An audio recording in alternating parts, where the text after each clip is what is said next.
dedi ki, siz indi harda yaşayırsınız? Neçə yaşın var? Neçənci sinifdə oxuyursan? Hansı məktəbdə oxuyursan? Mən də cavab verdim ki, mən 2-ci sinifdə oxuyuram. İndi müdə binalarda qalıq.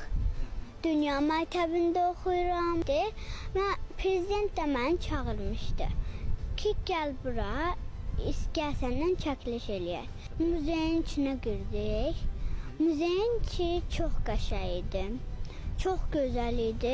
Çox qəşəng qayırmışdılar muzeyi. Yaxşı babadır, biraz hündürdür. Gördüyümdən biraz hündürdür. Mən onu çox sevdim. Mənlə maraqlı söhbətlər elədi. Çox söhbətlər danışdıq. Mən çox istəyirdim ki, onu görüm və bu dualarım yerinə gəldi. Xatırladaq ki, Nilayın valideynləri, atası Adil Əliyev, anası Günay Əliyeva və nənəsi Afaq Əliyeva 11 oktyabr 2020-ci ildə Ermənistanın Gəncəni raket atəşindən tutması nəticəsində dağıntılar altında qalaraq həlak olub.